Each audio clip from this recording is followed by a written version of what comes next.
Hello, here is a trick to find out units of derived quantities. As you all know that derived quantities depends on the fundamental quantities, and the derived quantities formed by systematic multiplication and division of fundamental quantities.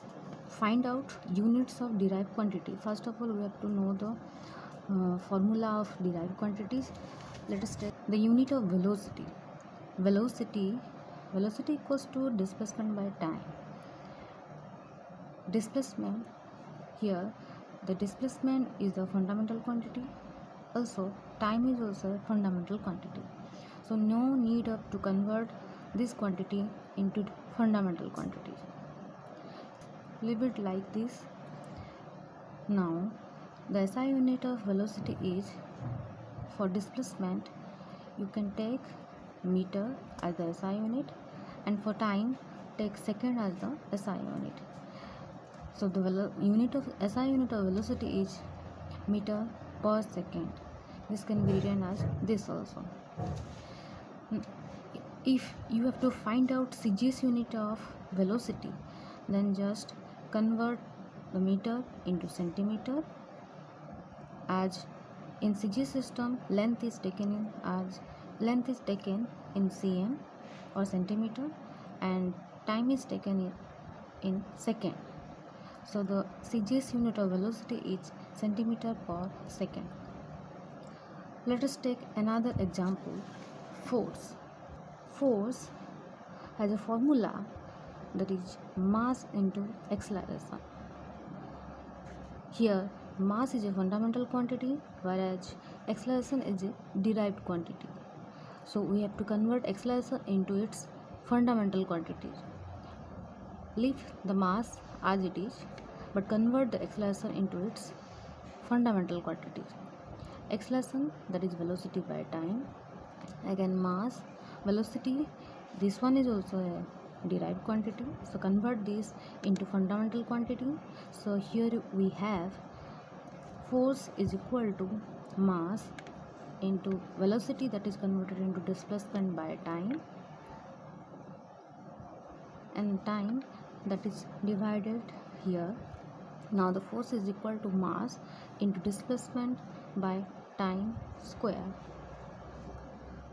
Now the SI unit of force is, write down the SI unit of mass, displacement and time.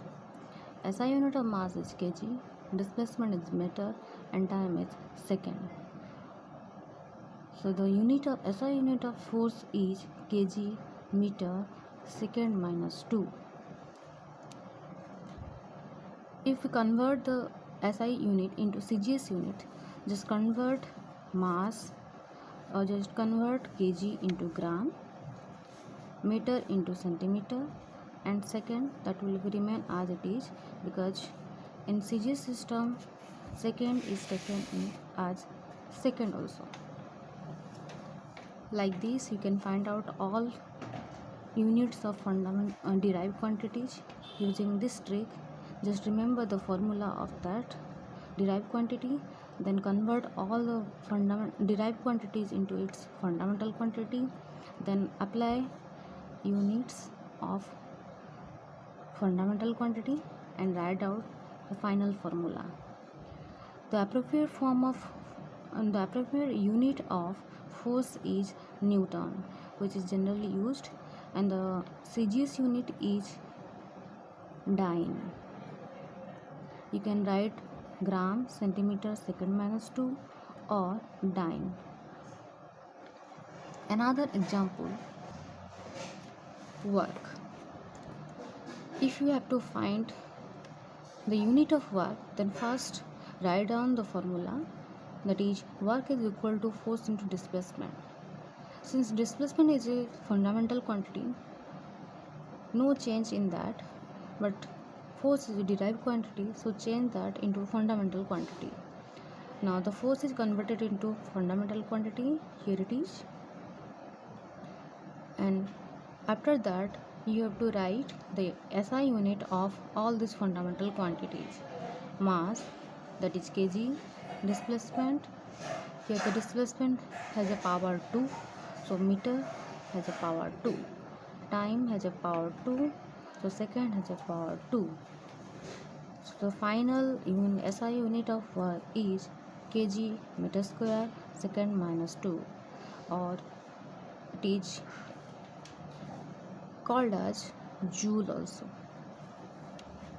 Similarly, if you find out the CGS unit of work, then just convert the value kg into gram, meter that is converted into centimeter, and second will be remain as it is. Unit used for work is CGS unit of work is R.